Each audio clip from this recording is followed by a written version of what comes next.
Question number 45 we have to cover in this recording.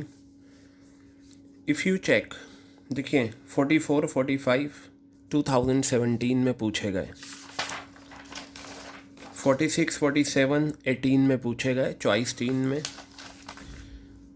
48, 49 19 में पूछे गए, 50, 51 20 में पूछे गए। अब अगर आप चेक करें तो ये क्वेश्चन भी calls in arrears calls in advance, choice भी calls in arrears calls in advance, 46, 47 calls in arrear calls in advance, 19 में ये calls in arrear calls in advance और इस क्वेश्चन में कुछ प्रॉब्लम थी, ठीक है। और यहाँ पर 20 में भी calls in arrear calls in advance और ये without calls in arrear calls in advance वाले थे। तो देखा जाए पिछले 4 साल में लगातार calls in arrears calls in advance आया है। अगर आप ये क्वेश्चंस कर लें 44 से लेकर 51 तक आपके लिए सफिशेंट है, ठीक है। तो मैं क्वेश्चन नंबर 45 की तरफ चलता हूँ और बहुत ध्यान से देखिएगा। क्वेश्चन नंबर 45, क्वेश्चन की रिक्वायरमेंट पढ़ लेते हैं। क्वेश्चन ने क्या कहा है? क्वेश्चन ने कहा है pass necessary journal entries for the about transactions in the books of XL limited, open calls in arrears and calls in advance account wherever whenever required, ठीक है। तो चलिए अब हम पढ़ते हैं। यहाँ पर XL limited invited applications for issuing 1 lakh equity shares, 1 lakh equity shares हैं। तो मैं यहाँ लिख देता हूँ इन्वाइटेड या इशूड, इसे आप कह सकते हैं। इन्वाइटेड या इशूड एक ही बात होती है। तो ये आपका आ गया 1 लाख इक्विटी शेयर्स, ठीक है। 10 रुपये की फेस वैल्यू है। Face value you are given 10 rupees here. The amount was payable as follows, you are given application 3 rupees, here you will write application 3 rupees, allotment 4 rupees, first and final 3 rupees, okay. Question saying the issue was oversubscribe by 3 times. तो यहाँ आप लिख सकते हैं applied कितना 3 times है, तो इसका मतलब 1 लाख है, इसका 3 टाइम्स हो गया 3 लाख, यानी कि 3 लाख शेयर्स आपके अप्लाइड हैं। आगे बताया एप्लीकेशन फॉर 20%, एप्लीकेशन जिन्होंने अप्लाई करा था 20% शेयर्स की रिजेक्ट कर दी, यानी कि इसमें से 20% रिजेक्टेड, ठीक है। तो अगर मैं 3 लाख का 20% निकालूं तो मेरा आंसर आएगा 60,000 रुपये। How to compute it? 3 lakh you are given, applied 20% will be 60,000, 20% were rejected and the money refunded. Allotment was made to the remaining applicants. Now we compute remaining applicants. We can say remaining applied. Applicants means those who applied. Out of 3 lakh 60,000 will be rejected. So remaining figure will be 2,40,000 and company will allot to 1 lakh equity shares of these applicants, okay. अब आप question में देखें, question में क्या कहा है, बहुत ध्यान से। Allotment was made to the remaining applicants as follows, आपको दे रखा है रिमेनिंग एप्लीकेंट्स को हमने अलॉटमेंट किस तरीके से करी वो यहाँ दे रखा है। मतलब 2,40,000 वालों को 1 लाख मिले, लेकिन इसे 2 कैटेगरीज में दे रखा है रिमेनिंग एप्लीकेंट्स को। वो क्या है? कैटेगरी 1 में 1,60,000 जिन लोगों ने अप्लाई करे थे, कंपनी ने उन्हें 80,000 शेयर्स अलॉट करे। और दूसरी कैटेगरी है 80,000 जिन लोगों ने अप्लाई करे थे, 80,000 जिन लोगों ने अप्लाई करे थे उन्हें कंपनी ने 20,000 दिए। तो इस तरीके से ये 1,60,000 और 80,000 मिलकर 2,40,000 हो जाएंगे और ये 80,000 और 20,000 मिलकर 1 लाख हो जाएंगे। तो चलिए सबसे पहले हम एनालिसिस टेबल बना लेते हैं। और एक चीज़ और कही इन्होंने, axis money receive with applications, यानी कि प्रोराटा अलॉटमेंट में हमेशा एक्सिस एप्लीकेशन का पैसा आता है। Excess money receive with application was adjusted towards sum due on allotment. जो एक्स्ट्रा पैसा आया है उसे एडजस्ट करना है अलॉटमेंट और फर्स्ट एंड फाइनल कॉल के टाइम। यानी कि आप देखें यूजुअली ये होता है कि जो एक्स्ट्रा पैसा आता है वो सिर्फ अलॉटमेंट के टाइम होता है, लेकिन अगर क्वेश्चन कहे कि फ़र्स्ट कॉल के टाइम करना है, क्वेश्चन कह भी सकता है और चेक करने का तरीका भी मैं बता सकता हूँ। देखिए ये दो कैटेगरीज़ है ना, अगर आप देखें 1,60,000 वालों को 80,000 दिए यानी कि 50%, और यहाँ 80,000 वालों को 20,000 दिया यानी कि सिर्फ 25%। बेटा एक मैं ट्रिक आपको बताता हूँ, वैसे तो आपको चेक करना है और 100% ये ट्रिक कामयाब नहीं है, 98% कामयाब है। एक तो आपको यूजुअली ऐसा होता है कि क्वेश्चन बता देता है कि अलॉटमेंट के टाइम और फर्स्ट कॉल के टाइम एडजस्ट करना है, लेकिन अगर क्वेश्चन ना बताए तो आपका दिमाग इतना काम करना चाहिए कि अगर 30% या उससे कम अलॉट करें हैं तो याद रखना वहाँ चांसेस काफ़ी होते हैं फर्स्ट कॉल के टाइम एडजस्ट होने के। तो अब यहाँ पर मैं आपको बताता हूँ। सबसे पहले एनालिसिस टेबल हम बना लेते हैं। एनालिसिस टेबल, ठीक है। यहाँ आप लीजिए कैटेगरी, क्योंकि कैटेगरी दे रखी है इस वजह से हम कैटेगरी का कॉलम बना रहे हैं, अदरवाइज़ हम कैटेगरीज नहीं लेते। यहाँ स्पेसिफिकली मेंशन करा है, here you will write shares applied, here you will write shares allotted, फिर आप लेना application money receive, then share capital. ध्यान रखा करें एप्लीकेशन के टाइम क्या प्रीमियम तो नहीं है, इसमें नहीं है वरना यहाँ प्रीमियम का कॉलम आता। शेयर अलॉटमेंट, ठीक है।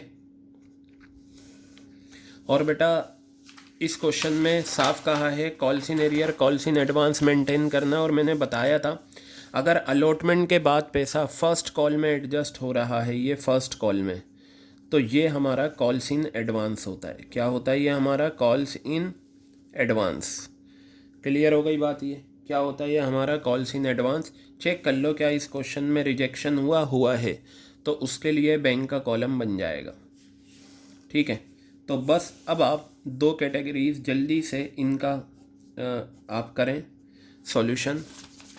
दो कैटेगरीज की हम कैलकुलेशन दिखाते हैं। नंबर 1 कैटेगरी 1,60,000 शेयर्स जिन लोगों ने अप्लाई करे थे, कंपनी ने उन्हें अलॉट कितना करा है 80,000, ठीक है।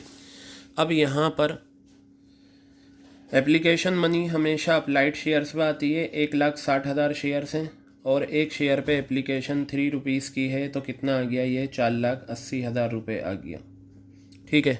शेयर कैपिटल में हमेशा अलॉटेड शेयर्स जाते हैं, ये अलॉटेड शेयर्स आ गए और ये 3 रुपये के हिसाब से यहाँ मैंने ले लिया, कितना आ गया ये 2,40,000 रुपये, ठीक है। अब जो डिफरेंस है, क्या सारा का सारा पैसा अलॉटमेंट में जाएगा या कुछ फर्स्ट कॉल में भी जाएगा? वैसे तो इसमें सारा यहाँ जाएगा। मैं आपको इसका एक तरीका बता देता हूँ, वैसे बता रखा है फिर बता देता हूँ, थोड़ा सा टाइम एक्स्ट्रा लगेगा। हर प्रोराटा कैटेगरी पर आप ये चेक कर लेना, वैसे तो आप रफली कर सकते हैं। आप एक काम करिए, एप्लीकेशन मनी रिसीव, और ये देखिए ये पहली कैटेगरी इसकी मैं यहाँ ले रहा हूँ, मैं साइड में ले लेता लेकिन वहाँ स्पेस नहीं है। आप क्या करें, हर कैटेगरीज पे चेक करना है प्रोराटा कैटेगरी पे। सबसे पहले आप लीजिए एक्सिस अमाउंट, आपके पास कितना पैसा एक्स्ट्रा आया इस कैटेगरी में एप्लीकेशन के टाइम, वो इन दोनों का डिफरेंस होता है।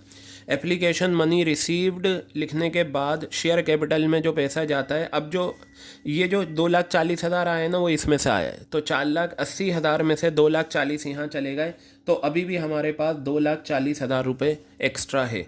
सवाल ये है क्या ये 2,40,000 सारा का सारा पैसा अलॉटमेंट के टाइम एडजस्ट करना है या आगे भी जाएगा? तो उसके लिए आप क्या करा करें, एक्सिस अमाउंट लिखने के बाद यहाँ पर चेक करें अलॉटमेंट ड्यू के अलॉटमेंट का बनता कितना है इस कैटेगरी पर। तो अलॉटमेंट ड्यू कैसे चेक करेंगे, अलॉटेड शेयर्स 80,000 शेयर्स हैं, 4 रुपये का एक है। 80,000 शेयर्स 4 रुपये का एक, कितना आ गया 3,20,000।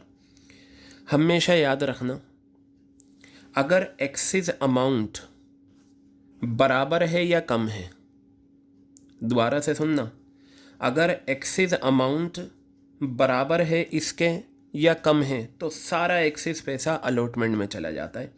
तो ये सारा का सारा कहाँ चला गया, अलॉटमेंट में चला जाएगा 2,40,000।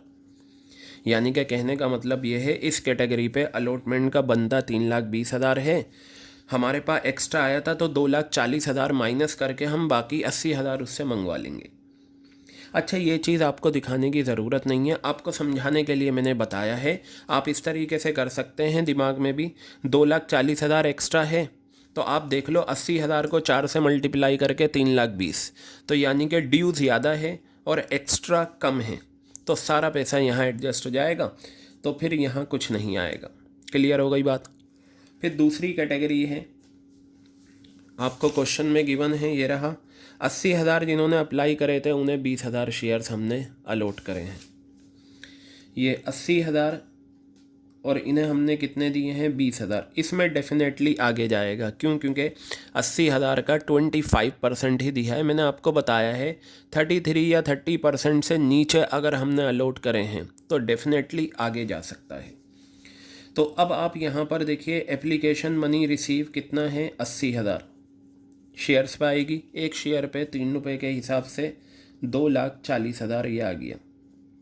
शेयर कैपिटल में हमेशा अलॉटेड शेयर्स जाएंगे 20,000, और एक शेयर पे एप्लीकेशन कितना है, 3 रुपीज़, कितना आ गया, 60,000। अब देखिए एक्स्ट्रा पैसा कितना है, 180। तो मैं यहीं पर दूसरी कैटेगरीज ले लेता हूँ। ये आपका एक्सिस, आपको समझाने के लिए आप चाहें तो ये कर सकते हैं अपनी नॉलेज के लिए। एक्सिस पैसा कितना है दूसरी कैटेगरी का, 1,80,000, दोनों का डिफरेंस। ठीक है, अब मैं इस कैटेगरी पे अलॉटमेंट ड्यू चेक करता हूँ कि मेरा अलॉटमेंट ड्यू कितना बना। अलॉटमेंट ड्यू चेक करना बड़ा आसान होता है, जितने शेयर्स अलॉट करें उसे अलॉटमेंट ड्यूस, अलॉट का जो अमाउंट है उससे मल्टीप्लाई कर दें। अगर यहाँ प्रीमियम है तो प्रीमियम के साथ करें। 20,000 इंटू 4 कितना आ गया, 80,000। देखिए ध्यान से देखेंगे, बहुत अच्छा क्वेश्चन है। ठीक है, 1,80,000 रुपये हमारे पास एक्स्ट्रा पैसा है जो हमें आगे एडजस्ट करना है। याद रखिएगा, एप्लीकेशन के टाइम जो एक्स्ट्रा पैसा होता है सबसे पहले वो अलॉटमेंट के टाइम एडजस्ट होता है। एडजस्ट करने के बाद बच जाए तो फर्स्ट कॉल के टाइम होता है, उसके बाद भी बच जाए तो सेकंड कॉल के टाइम होता है, उसके बाद भी बच जाए तो पे कर देते हैं। लेकिन इसमें सिर्फ फर्स्ट कॉल है। तो अब आप देखिए, आपके पास सेकंड कैटेगरी में 1,80,000 रुपये थे। इस कैटेगरी पर अलॉटमेंट का जो पैसा बनता है वो 80,000 बनता है। तो मैं 1,80,000 में से 80,000 तो इसे दे दूंगा, तो यानी कि 80,000 रुपये तो मेरे अलॉटमेंट में आ गए। अब आप आंखें बंद करके बाकी 1,00,000 रुपये फर्स्ट कॉल में मत लिखना, चेक कर लेना फर्स्ट कॉल भी।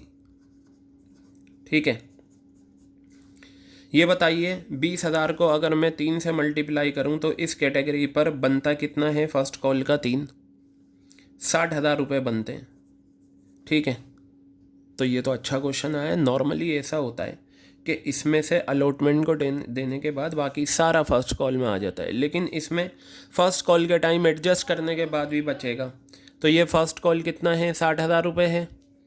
तो आप इसमें से 60,000 रुपये इसे दे दें, तो यानी कि 60,000 रुपये कॉल्स इन एडवांस के हो गए। अभी भी देखिए 1,80,000 में से 80,000 इसे दे दिए, 1,80,000 में से 60,000 इसे दे दिए, बचे हुए कितने हैं, 40,000।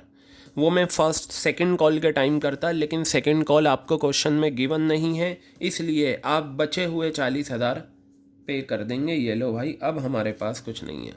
बहुत इम्पोर्टेंट एडजस्टमेंट थी ये, सारा खेल इसी का था।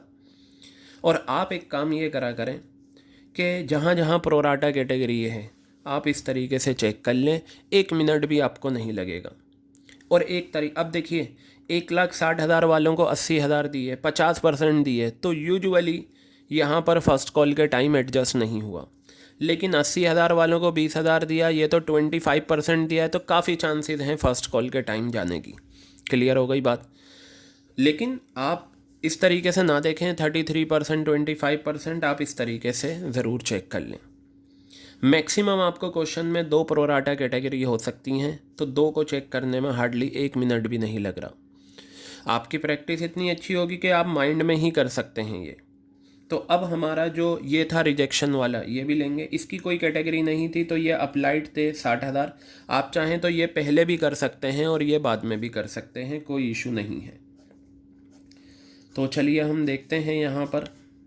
ठीक है, 60,000 वालों को अलॉट कुछ भी नहीं करा, लेकिन जो रिजेक्ट होते हैं पैसा तो वो दे चुके होते हैं। तो पहले पैसा मंगाइए, 60,000 इंटू 3 कितना आ गया, 1,80,000। अब आप इसे क्या कर सकते हैं, रिजेक्ट कर सकते हैं। 1,80,000 रुपये यहाँ पर आपने क्या करा, रिजेक्ट कर दिया। ठीक है, क्लियर हो गई बात ये आपकी। 1,80,000 रुपये आपने रिजेक्ट कर दिया। बस अब आपकी ये टेबल बन चुकी है।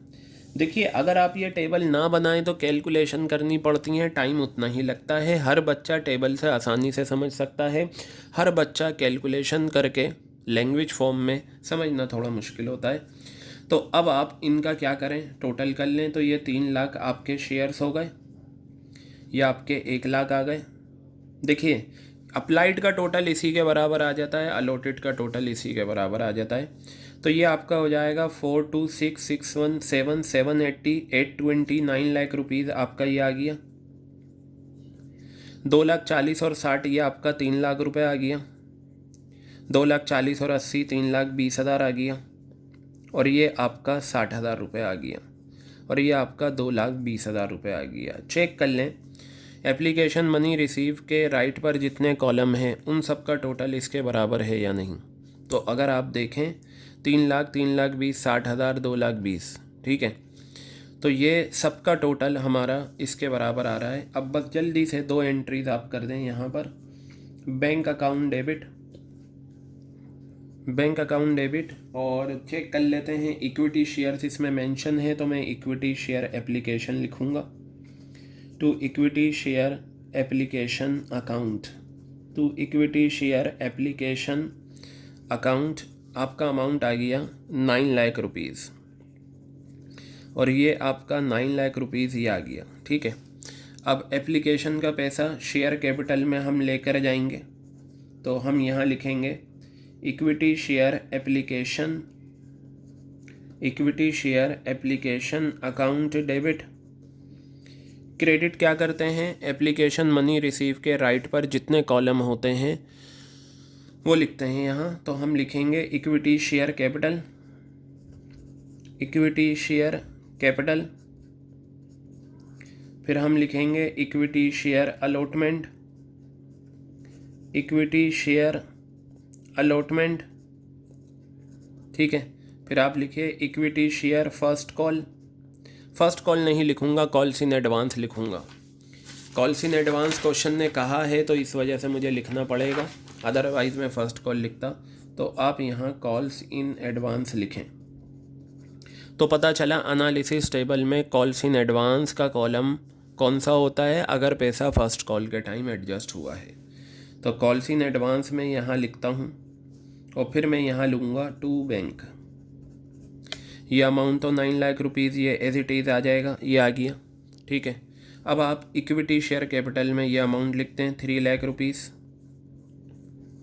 फिर ये अलॉटमेंट में 3,20,000 लिख दें। फर्स्ट कॉल में 60,000 रुपये लिखें, यानी कि कॉल्स इन एडवांस ये आ गया, कॉल्स इन एडवांस। और ये 2,20,000 ये आपका यहाँ पर ये आ गया। क्लियर हो गई बात। चलिए अब हम आगे बढ़ते हैं और अलॉटमेंट को ड्यू करते हैं। देखिए, calls in arrears, calls in advance due वाली एंट्रीज़ में बिल्कुल भी नहीं आता, तो बिना घबराए आप एंट्री करें। Equity share allotment account debit, equity share allotment account debit to equity share capital, equity share allotment account debit to equity share capital account. Premium नहीं है यहाँ पर। हमेशा इशूड शेयर्स, कंपनी ने इशू कितने करे हैं, 1 लाख शेयर्स और 4 रुपये की अलॉटमेंट है। तो आप यहाँ पर लिखेंगे 1 लाख शेयर्स और 4 रुपये की अलॉटमेंट, कितना आ गया, 4 लाख रुपये आपके अलॉटमेंट के टाइम आपको लेने हैं।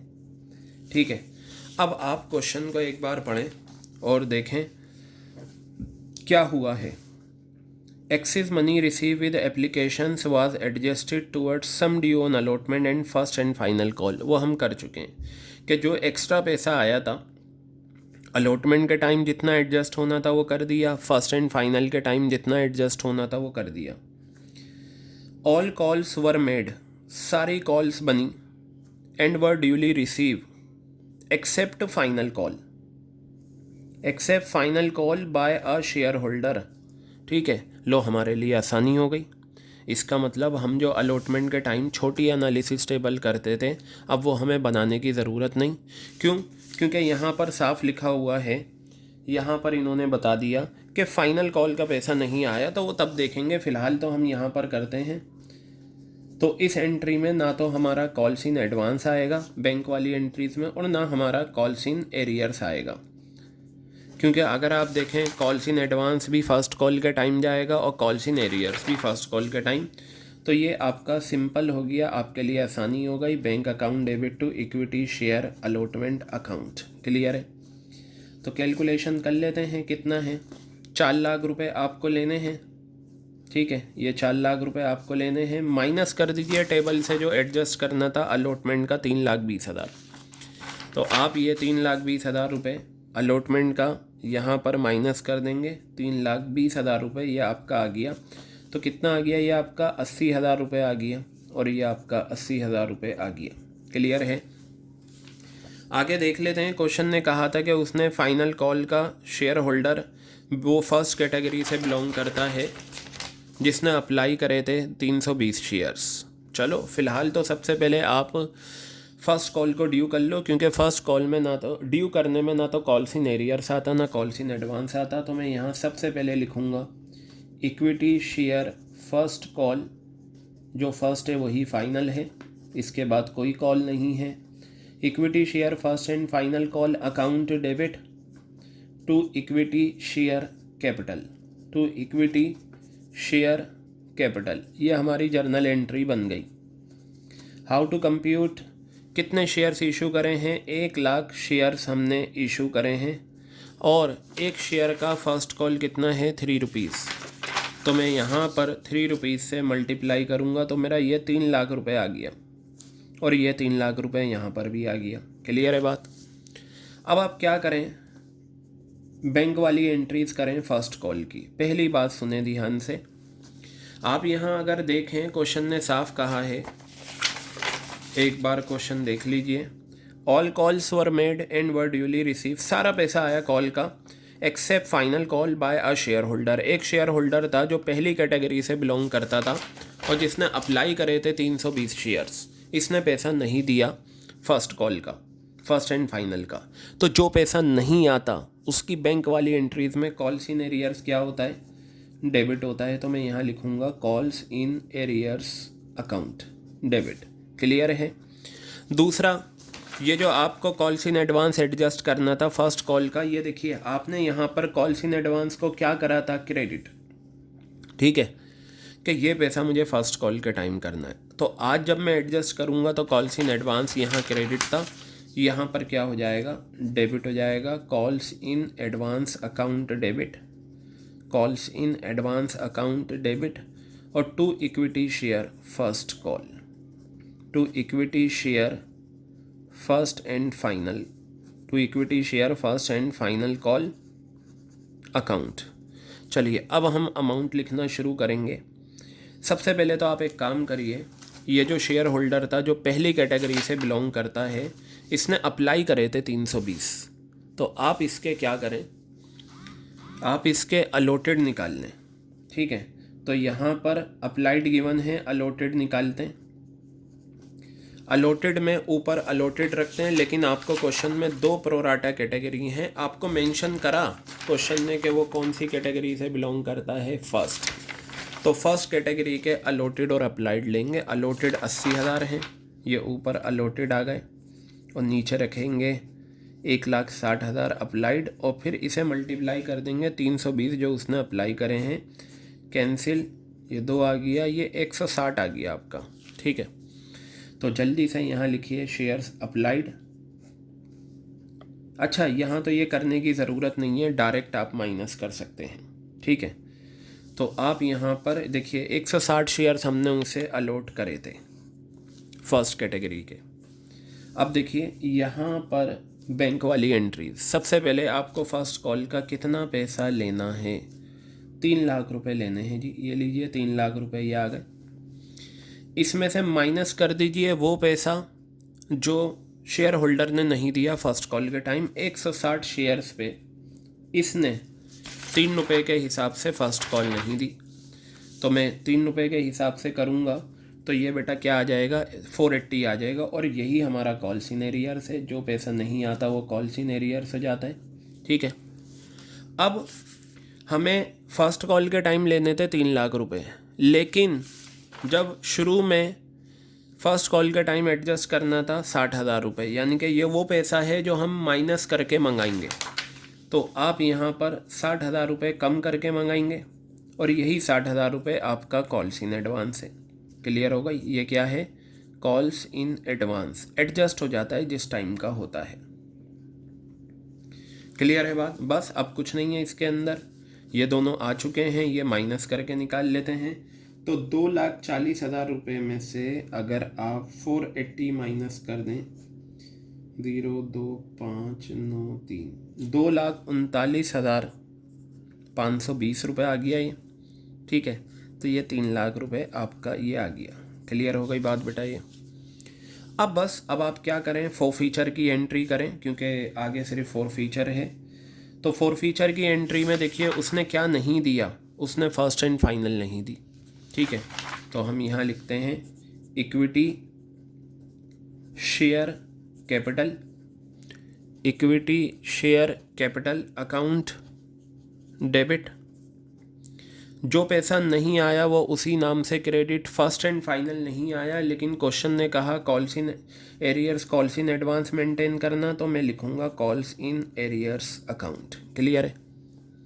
फिर यहाँ मैं लिखूँगा to forfeited shares account, to forfeited shares account, ये आ गया। क्लियर है। अब आप यहाँ पर लीजिए कितने शेयर्स हैं, 160। कॉल्ड अप अमाउंट पूरा ही हो जाएगा, 3 रुपये एप्लीकेशन के मांगे, मिल गए 3 रुपये कॉल्ड अप, 4 रुपये अलॉटमेंट के मांगे, नहीं मिले, मिले या ना नहीं मिले, कॉल्ड अप कितना 4 रुपये, 4 रुपये मिल गए, 7 रुपये कॉल्ड अप, 3 रुपये फर्स्ट एंड फाइनल के मांगे, नहीं मिले, मिले या ना मिले, कॉल्ड अप कितना 10 रुपये। तो ये आपका 10 रुपीज़ आ गया और ये आपका 1600 रुपये ही आ गया। कॉल्स इन एरियर्स का मतलब वो पैसा जो नहीं मिला, फर्स्ट कॉल के 160 शेयर्स पे नहीं मिले, 3 रुपये के हिसाब से 480 आ गया ये, तो ये आपका आ जाएगा 1120 रुपये बैलेंसिंग फिगर। क्लियर हो गई बात ये। अब यहाँ देखिए क्वेश्चन ने क्या कहा, his shares were forfeited, the forfeited shares वर री इशूड एट ₹15 पर शेयर, 15 रुपये पर शेयर, यानी कि ये आपका री इशू प्राइस है। Fully paid up, face value से कंपेयर करना है, यानी कि 10 वाला 15 रुपये में आपको 5 रुपये का प्रीमियम मिल चुका है। तो ये आपका आ गया bank account debit to equity share capital, bank account debit to equity share capital account, and you have to write securities premium reserve, securities premium reserve, ये आ गया। कितने शेयर्स हैं आपके, आपके जो री इशू हुए हैं सारे ही हो गए, 160 थे, 160 शेयर्स थे, 15 रुपये के हिसाब से 0.99, 2400 आ गए। प्रीमियम कितना है, 160 शेयर्स हैं और 5 रुपये का प्रीमियम है, 800 ये आ गया, और ये आपके आ गए 1600। क्लियर हो गई बात। अब बस अब आप क्या करें, यहाँ लिखें forfeited to capital reserve, forfeited shares account debit to capital reserve. जितने शेयर फॉरफिट हुए थे उतने रीइशू हो गए, फ़ायदे में से नुकसान माइनस करें, आंसर आएगा। फ़ायदा कितना है 1120 और नुकसान है नहीं इस एंट्री में, तो 1120 रुपये हमारा ये आ गया। क्लियर हो गई बात ये। और मैं आपको मार्किंग स्कीम में दिखा भी दूँ, ये देखिए 1120 रुपये हमारा आंसर आ गया। क्लियर हो गई बात ये। तो बेटा ये था हमारा क्वेश्चन और सॉल्यूशन। ये रहा क्वेश्चन नंबर 45, बहुत अच्छा क्वेश्चन है। और मैं आपको बता दूं, क्वेश्चन नंबर 44 से लेकर 51 तक आपको सारे क्वेश्चन करने हैं। ये कर लिया आपके calls in arrear, calls in advance complete. Clear है? तो question number 45 we have done. ये रहा इसका सॉल्यूशन आपके सामने।